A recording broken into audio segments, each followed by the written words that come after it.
Página Central. Estamos aquí en una entrevista pues con todo este tema de las campañas electorales que pues ya arrancaron aproximadamente hace un mes. Y bueno, el día de hoy tenemos invitado a Luis Felipe Bravo Mena, quien es coordinador de campaña del candidato a gobernador Diego Sinue por el Partido Acción Nacional. Y bueno, tenemos también aquí está nuestra compañera Gaby Bárcenas. ¿Cómo están, Luis? Bienvenida. Gaby. Gracias. Y pues bueno, que nos hables un poco cómo va a un mes de campañas, cómo va Diego en general, en todo la gente, cómo lo ha aceptado, cómo percibes tú esto. Bien, pues muchísimas gracias, qué gusto estar con ustedes, estar con el público que nos escucha y que nos ve. Una evaluación del primer mes de campaña en forma sintética sería la siguiente.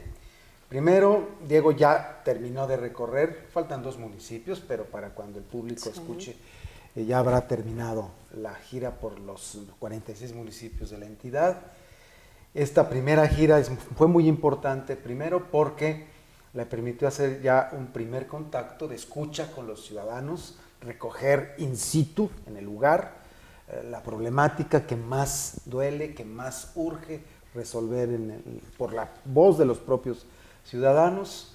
También en este primer mes se integró ya y se estructuró el equipo de elaboración del plan de gobierno y comienzan a salir las primeras propuestas. La primera fue de seguridad pública, que fue apenas un avance preliminar, digamos, las guías iniciales, porque este es un trabajo que todavía está en talleres. Que se está trabajando. Hacia el final de la campaña habremos de redondear una propuesta mucho más sólida, trabajada con la sociedad.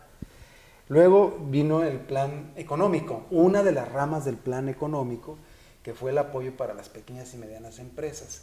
Aquí el planteamiento fue muy importante, porque no cabe duda que Guanajuato ha sido exitosísimo en atraer inversión extranjera, de los mejores estados que tiene esta condición, pero nos falta extender el desarrollo y el crecimiento afuera del eje del Bajío para llevarnos un crecimiento mucho más articulado a través de pequeñas y medianas empresas en el resto del estado. El planteamiento fue muy visionario por parte del equipo que trabajó, que encabeza Mauricio Usabiaga, y fue muy importante este primer planteamiento, porque del plan económico hay varias ramas. Esta fue la primera rama, la de pequeñas y medianas empresas. Luego también estuvo el plan de medio ambiente, en donde también se planteó una primera línea de política pública que comienza por establecer la Secretaría de Medio Ambiente, que no tenemos en Guanajuato. Y ahora venimos de un foro extraordinariamente esperanzador, al mismo tiempo que muy doloroso, porque se trata del tema de niños, niñas y adolescentes, y de cómo construir una política pública con la sociedad, con la propia sociedad civil, una política de profundidad, de hondo calado y de larga visión, porque aquí está el futuro del Estado. Podemos resolver muchos problemas de coyuntura, pero si no atendemos niños y niñas y adolescentes, pues no estamos atendiendo verdaderamente el futuro. Porque además este es un tema que tiene muchas vertientes, porque si estamos hablando de que parte del problema de la seguridad es la ruptura del tejido social, ¿dónde comienza el problema? En las familias. ¿Quiénes son los primeros que sufren del que se rompe el tejido social? Los niños y las niñas y los adolescentes. Entonces es un gran tema. Y afortunadamente la participación de las organizaciones fue intensa, entusiasta, verdaderamente entregada, sabiendo que hay mucho por hacer, porque aquí apenas comenzamos en esto. En general en todo el país este es un tema que no le hemos dado la importancia debida, aunque siempre se ha hablado de niños y niñas, pero viéndolo como una política pública de largo plazo, transversal, que afecta y llega a muchos ámbitos, incluso hasta el económico, pues aquí estamos en algo verdaderamente novedoso. Y hay un compromiso real de Diego, de la campaña, con las organizaciones de construirlo junto, no de que haya un plan de gobierno y luego súmense, no, vamos a hacer el trabajo juntos bajo el concepto de gobernanza, que fue el tema clave hoy, el eje con el que se trabajó hoy en la reunión.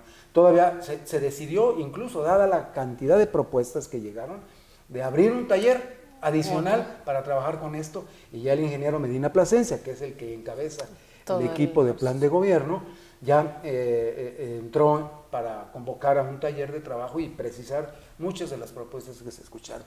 De manera que el primer mes ha sido muy productivo en el contacto, en la escucha con los ciudadanos y en la elaboración de plan de gobierno.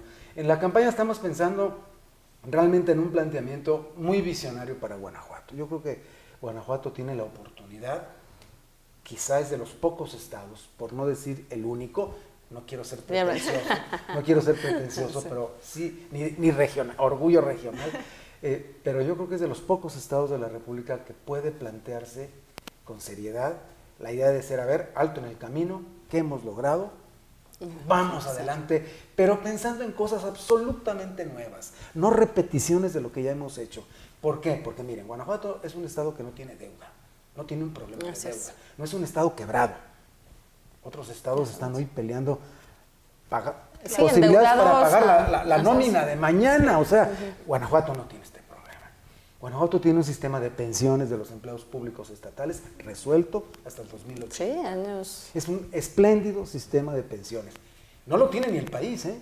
El problema de pensiones en México es muy grave a nivel federal y nacional. Guanajuato lo tiene resuelto.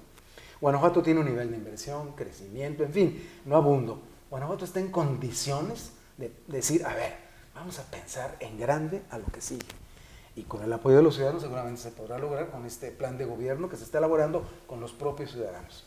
Viene la segunda etapa de la campaña, que será proseguir en la escucha a mayor profundidad. Nos faltan muchos de los ejes del plan de gobierno, de ir presentando y desarrollando, pero vamos a consolidar esto.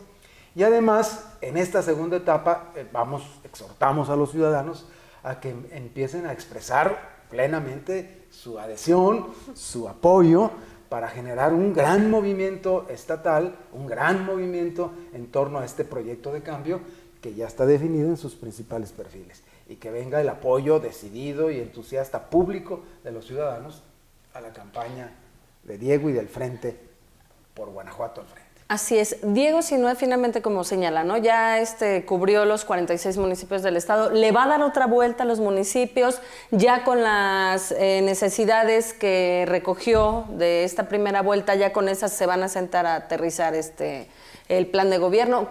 ¿Cómo va a ser el proceso? Así es, va a haber otras visitas a los municipios, acompasados, de acuerdo al marco legal muy difícil que tenemos, de no sobreponer las campañas de gobernador con las municipales. Este es un tema complicadísimo, pero bueno, vamos a tener que caminar con esta normativa, porque pues así está la ley, que no podemos mezclarlas. Entonces, por aquello de que se suman los gastos de campaña y que entonces y que a quien le quitan los topes, es todo un lío, que esta legislación tendremos que revisarla en algún momento, y seguramente lo vamos a hacer, porque no permite que fluya bien la vida todo democrática, el proceso, ¿no? Y el proceso está demasiado rígido. Es rígido, porque pues nos tenemos desconfianza, entonces hay que romper ya las desconfianzas. Pero bien, ese es otro tema. En fin, Diego va a recorrer el estado y ya va a llevar pues las primeras respuestas y articulaciones de lo que ha estado escuchando y lo que ha estado recogiendo. Se me olvidaba decir que también se creó un portal para recibir todas las propuestas de los ciudadanos, una plataforma que es diegosinue.com.mx, en donde todos los ciudadanos pueden mandar sus propuestas, y el equipo de plan de gobierno está organizándolas y articulándolas en torno al plan. Así es. Ahora sí que como señala, ¿no? En otro tema y en otro contexto, finalmente, bueno, pues Luis Felipe Bravo Mena trae una amplia trayectoria política, que pues bueno, finalmente nos gustaría que nos platicara un poco cómo ve y cómo ve toda esa diferencia de los procesos electorales de hace 20, 30 años a lo que está sucediendo actualmente, ¿no? ¿Cómo visualiza todos estos cambios y todos estos movimientos que se han dado? Bueno, aquí me hacen mi pata de palo. Me encanta hablar de esto porque me ha tocado vivir en carne propia desde joven, aquí en León, desde que comencé, pues las diversas etapas de cambio político en el país, desde que teníamos que combatir por un espacio de libertad para podernos expresar, y que incluso no fuéramos hostigados por pintar una barda, por hacer una labor pública. Aquello lo dejamos atrás, afortunadamente, y luego me tocó vivir ya como dirigente, y con un grado de mayores responsabilidades, pues todo el proceso de transición democrática del país. Entonces, hoy veo nuestros retos son de mejoría de nuestra democracia, es decir, no podemos echar por la borda la gran conquista de los ciudadanos mexicanos, de todos los partidos, el haber conquistado un régimen democrático, pluralista, respetuoso de las libertades civiles y políticas. ¿Que estamos insatisfechos? Sí. Pero es hora de revisar, no tirarlo a la basura, sino de revisar para mejorar. ¿Dónde pondría yo, que me ha tocado vivir este proceso pues, durante 48 años de trabajo político, casi medio siglo de estar metido en esto? Con gran entusiasmo, porque yo soy político de vocación, no de ocasión. Entonces, yo desde chiquillo sentí el llamado a esto y lo sigo con pasión y con alegría. ¿Cuál es nuestro reto ahora? Nuestra democracia necesita fortalecer el Estado de Derecho, porque creamos una democracia por la vía de las reglas electorales, pero no por la vía de un Estado de Derecho sólido, de respeto a la ley, de no impunidad, de no corrupción. Entonces necesitamos que nuestra democracia la limpiemos, fortaleciendo la parte del Estado de Derecho y de todo lo que sea la transparencia, la prevención a la corrupción y el combate a la corrupción y la no impunidad a la corrupción. Si logramos esto y nos lo proponemos como nos lo propusimos en las épocas pasadas, que logramos un consenso nacional para avanzar democráticamente, y nos proponemos limpiar nuestra democracia, con estos elementos vamos a tener una nueva época verdaderamente promisoria para la vida pública de México. También me ha tocado vivir todos los cambios económicos, es decir, de venir de un Estado estatista, intervencionista, que metía al país en crisis económicas y quiebras económicas cada 6 años. Sí, así es. Eso los jóvenes no lo saben y por eso hay que decirlo, no para estar recordando cosas tristes del pasado, pero sí para tener la experiencia. Bueno, aquí a sus padres y los abuelos de los jóvenes que nos escuchan, que les comenten que era perder la casa por una quiebra, por un mal gobierno, que administraban mal las finanzas públicas y que sin deberla ni tenerla, se robaba los ahorros de la gente de toda su vida, expropiaba los ahorros de la gente, que los tenía en los bancos mexicanos, expropiaba los bancos y hacía perder patrimonios enteros de familias que se quedaron sin nada. Bueno, eso pasó en México, eso lo logramos resolver. Hoy tenemos un sistema económico abierto al mundo que permite, pues, que haya una actividad económica y una estabilidad económica elemental. ¿Que no estamos satisfechos? Por supuesto que no, hay que hacer, como en el caso de la democracia, también muchos ajustes. Pero les debemos decir a los jóvenes y a toda la comunidad que no es cosa de tirar a la basura lo que hemos logrado, sino de mejorarlo, no de sepultarlo y experimentar con sabe qué cosa.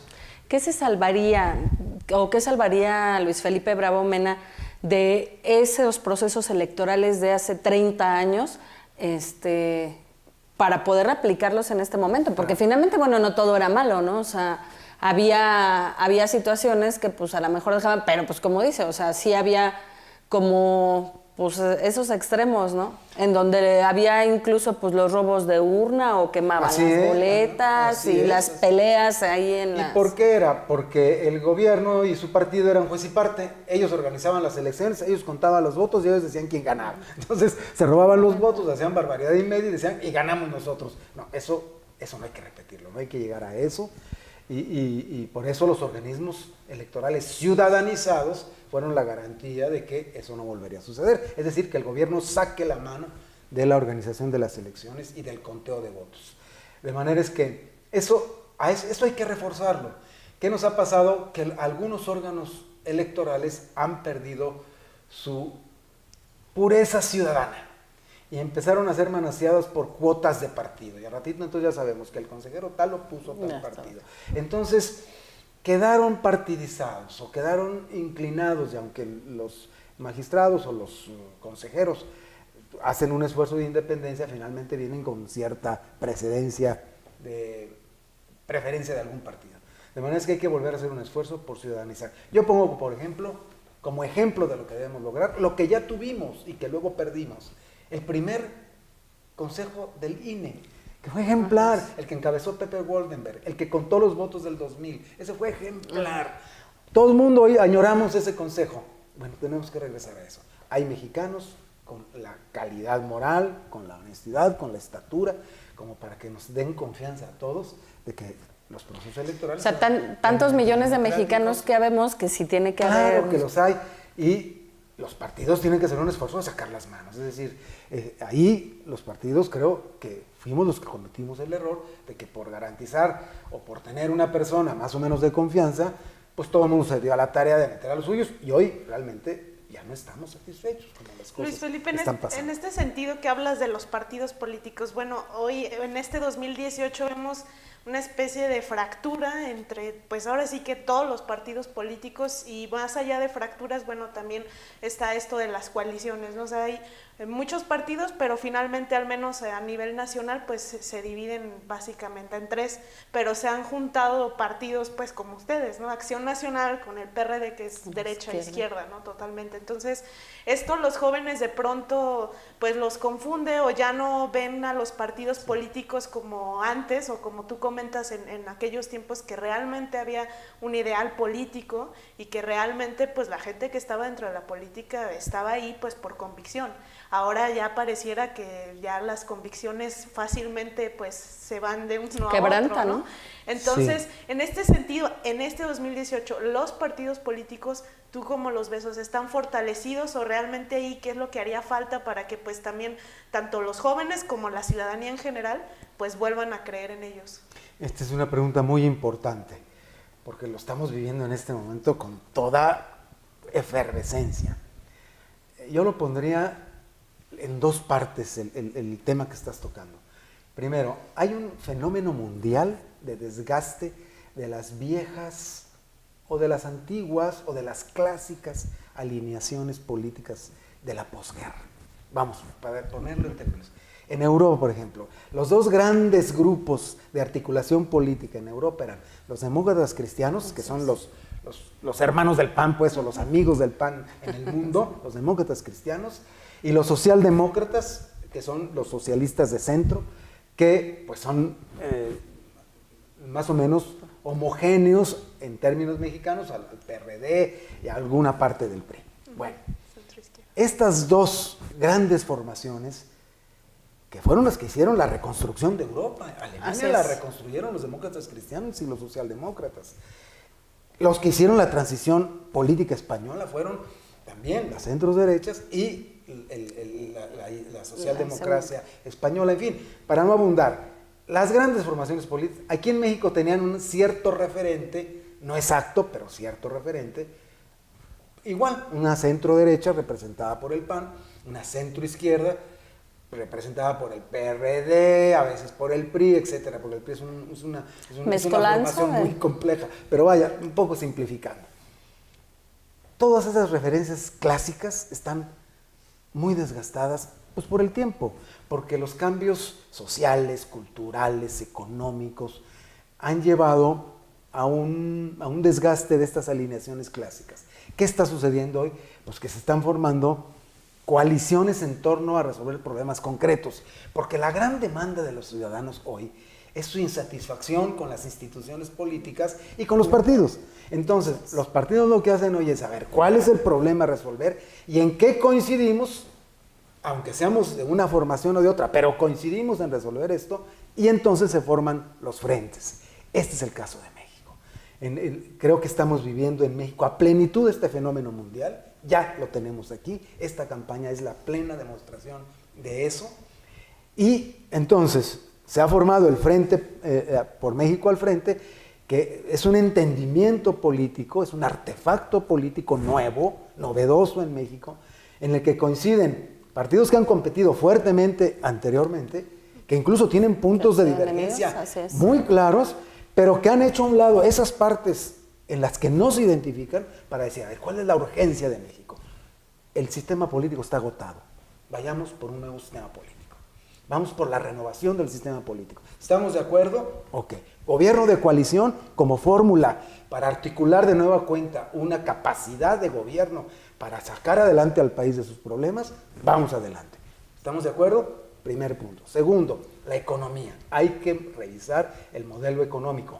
no para desechar la apertura, la libertad de empresa, etcétera, sino para introducirle un contenido social mucho más dinámico, porque si se nos ha quedado atrasado, totalmente muy atrasado. La polarización social, el ingreso, etcétera. Es obvio que tenemos que revisar esto. ¿Cómo nos ponemos de acuerdo? Pues aquí encontramos una fórmula que fue muy fácil entre el PAN y el PRD y Movimiento Ciudadano. El PAN siempre ha postulado la economía social de mercado, es decir, economía libre, de libre empresa, pero con responsabilidad social. Y el PRD siempre ha enfatizado la parte social. Bueno, pues hemos encontrado un punto de convergencia para proponer y trabajar en un modelo económico que no deseche las libertades económicas, pero que se encargue de ponerle un énfasis al tema social. Perdón, ¿realmente cómo hacerle saber a la gente y hacerle saber todo este tema que nos está comentando? Porque finalmente, bueno, pues cuando vas y haces campaña y está el candidato hablando con la gente, pues como comenta mi compañera Eugenia, ¿no? Finalmente dice, ay, no, pues yo, estos como que ya me traen aquí como media loca, porque pues como el PAN con el PRD, ¿no? O sea, ¿por quién voy a estar votando? Bueno, va a llegar Ricardo Anaya, por ejemplo, en lo nacional, y pues va a gobernar el PAN, ¿no? ¿Cómo hacerle saber y cómo hacerle pues conciencia finalmente de que no se va a ver, o lo que no se está buscando entre partidos o partidos menores, sino el partido en el poder o el partido grande, que pues va a ser una rebanada de pastel y que es lo que voy a estar buscando yo como partido pequeño, ¿no? Claro. Poniendo énfasis en el proyecto, o sea, si explicamos el proyecto, y por eso agradezco tanto los espacios y agradecemos tanto la posibilidad de platicar con más calma, no en el discurso de la plaza, no en un debate donde a ver quién le dice quién le da el gancho más fuerte al otro.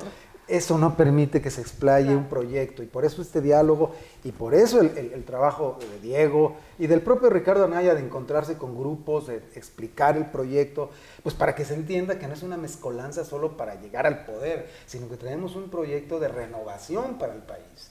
Y entonces es perfectamente explicable que algunos de los países que han tenido grandes éxitos en sus economías y en su sistema político ha sido producto de alianzas. Miren, Chile, para no hablar de modelos europeos que nos quedan un poco lejos. Más Aquí, Latinoamérica. Más nuestro, más entre nosotros, los latinos. Chile es un gran ejemplo de que gobiernos de convergencia entre demócratas cristianos y socialdemócratas o centros izquierdas unidos en un proyecto han logrado. Chile fue hasta hace muy poco tiempo el país que más creció en América Latina, digamos calificado por organismos internacionales y calificadoras, el mejor país de América Latina estaba hace tiempo. ¿Quién gobernaba? Pues gobernó durante 24 años los gobiernos de la concertación, en el que ha habido 2 presidentes demócratas cristianos y 2 socialdemócratas. El primer presidente después de la dictadura de Pinochet, Patricio Aylwin, demócrata cristiano. El siguiente fue Eduardo Frei, demócrata cristiano. El tercero fue Ricardo Lagos, socialista democrático. Y la cuarta, Michelle Bachelet. 24 años y Chile se fue para arriba. O sea, es posible combinar en proyectos concretos. No para mezclar que si tú piensas esto... No. A ver, aquí hay que resolver esto. Estabilidad económica, crecimiento, democracia, etcétera, etcétera. Un plan bien articulado. Y claro, se tiene que llegar a un gobierno de coalición. Que en México no estamos acostumbrados. Nos suena muy raro. No. Claro, es que pero la verdad es que en Alemania sí funciona. En Chile sí funcionó. Y entonces un gobierno de coalición que incluso nos va a permitir quitarnos de esta idea de que el presidente es Dios Padre Todopoderoso y que puede resolver todo, y que nos hace más responsables a todos pensar que gobiernos de equilibrio pueden lograr mejores resultados con la participación plural de varios. Entonces, este proyecto es un proyecto novedoso, tiene potencial. Yo he estado leyendo muchos de los análisis que han hecho las personas serias, los comentócratas serias de México. Y dicen, realmente en esta campaña, lo novedoso es el planteamiento del gobierno de coalición, del Frente, que trae propuestas que realmente son para abrir un nuevo cauce de esperanza a la vida nacional. Así es. En el tema de los partidos políticos por separado, finalmente, bueno, pues se viene ya una elección ¿cómo visualiza Luis Felipe Bravo Mena el tema del proceso electoral el próximo 1 de julio? Porque finalmente, pues, el tema del proceso que ha sido de las, ¿cómo va? Hasta un mes del proceso electoral, pues de las más polémicas, de las elecciones más complicadas que se visualiza, que la gente, que hoy, a diferencia de otros años, los jóvenes sí tienen interés en votar, que sí tienen interés en participar, pero también está el tema del hartazgo, ¿no? Claro. Decir, bueno, no, pues es que no creo en las instituciones políticas, ¿qué va a pasar con mi voto? ¿A dónde me lo voy a llevar? O sea, hay muchas vertientes y muchas aristas en este proceso electoral que pues realmente nos tienen en una incertidumbre y no sabemos a dónde nos van a llevar como país, ¿no? Bueno, sí es una elección histórica, eso no cabe la menor duda, por varias razones. Primera, porque corresponde a un fin de periodo histórico-político en el país. Todas las señales son en ese sentido, se agotó el sistema político, el modelo económico también hay que revisarlo, en fin, sí es un fin de periodo histórico en México. Coincide además esta elección con la primera elección en toda la historia de México en el que se va a elegir tantos cargos como nunca en un mismo día. O sea, está en juego, suena feo decirlo, pero hay que decirlo porque así es, está en juego una dosis de poder político en México como nunca había ocurrido. El mismo día, a la misma hora, todos los jóvenes, todas las mujeres, todos los hombres de México van a estar tomando una decisión que va a marcar la vida del país para los próximos 50 años. Créanmelo, yo así lo siento, de lo que yo he vivido, esta elección así la siento. La importancia y la trascendencia de esta elección es esa. Por estos dos elementos, en el que además, por los agotamientos del sistema político, del sistema económico, etcétera, pues hay enojo, hay ira. Entonces, ¿qué sentimiento va a dominar? Pues las sociedades que se dejan llevar por el enojo y la ira, pues piensan que hay que derribar todo y que venga lo que sea.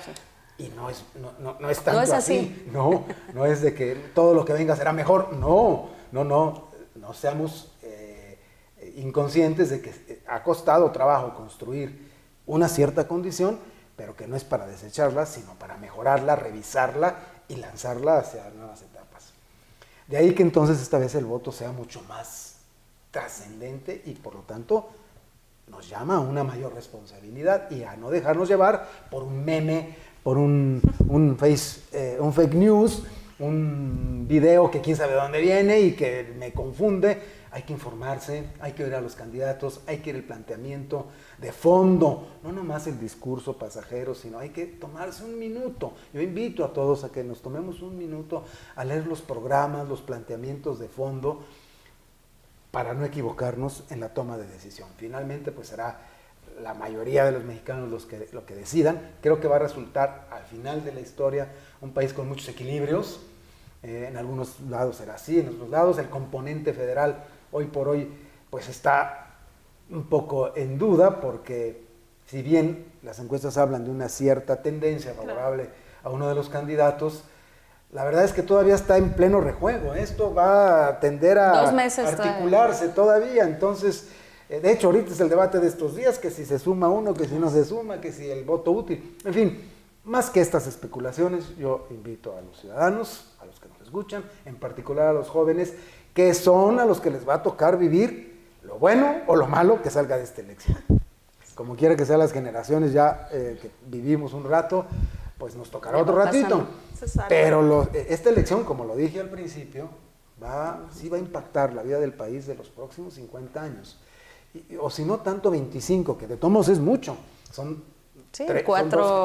dos generaciones, o 3 generaciones casi, y hay que tener cuidado en lo que se va a hacer, lo que se va a decidir. Hay que ver el mundo cuando se ha votado por una opción o por otra, pues lo que resulta. Porque si hay evidencia de lo que resulta cuando se toma una u otra decisión. No vamos a ciegas del todo, y entonces hay que votar con toda responsabilidad. Así es. Aquí en Guanajuato, hace un momento comentaba, ¿no?, el tema de pues la creencia de las instituciones electorales, y que pues bueno, que ya más que ciudadanizadas, pues ya traían ahí como unos tintes políticos, ¿no? Realmente aquí en Guanajuato, ¿cómo está la coalición por Guanajuato al frente trabajando en ese sentido? Cuando pues finalmente aquí el PAN es gobierno, el candidato por Guanajuato al frente es panista y que pues de una u otra manera pues los rivales o los oponentes pues señalan, ¿no?, que pues hay una elección de Estado, que finalmente pues el partido en el poder está metiendo las manos, que es comparsa, ¿no? O sea, el Instituto Estatal Electoral de Guanajuato del gobierno de Miguel Márquez Márquez, ¿no? ¿Cómo están trabajando en ese sentido? Bueno, en principio respetando con todo rigor lo que marca la ley, porque claro, en el debate político se pueden decir muchas cosas. Nosotros hemos sido oposición y a veces incurrimos en eso cuando estamos del otro lado de la mesa. Entonces, lo primero que tenemos que hacer como frente y como parte de un frente en el que el partido que está gobernando es nuestro partido y es un gobernante de nuestro partido, lo que tenemos que hacer es ser escrupulosísimos en el comportamiento de nuestra campaña con apego absoluto a la ley.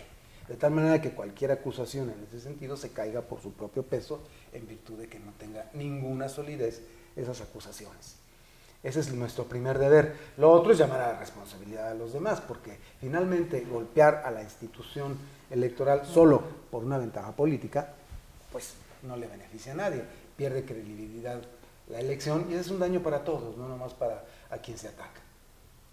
Luis Felipe, pues bueno, ya se nos acabó el tiempo, pero bueno, no sé si quisieras agregar ya algo más específicamente de la campaña de Diego. ¿Qué es lo que esperan los guanajuatenses en este sentido? Porque bueno, también hablabas un poco ahí de una transformación, pero bueno, si el gobierno es panista, entonces ahí, ¿por qué sería la transformación? Ya nada más como mensaje final que les dijeras a nuestros seguidores de Página Central. No, digo que precisamente porque los buenos gobiernos que ha tenido Guanajuato en los últimos sexenios le han permitido a Guanajuato estar en una condición buena, hoy la candidatura de Diego y el frente que lo apoya tiene la capacidad y la credibilidad para plantearse metas mucho más audaces de mejora de lo que se ha hecho, de corrección de lo que ha salido mal y de hacer cosas nuevas que no se han intentado todavía, pero que hoy Guanajuato está en posibilidad de hacerlo. Es decir, no porque sea gobierno ya no se puede plantear un cambio de mejoría, no un cambio para desechar lo que se ha avanzado.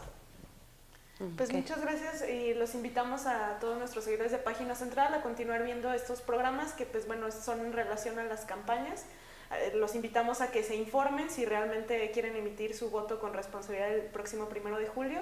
Y bueno, nos vemos a la próxima. Muchas gracias Luis Felipe, muchas gracias Gaby.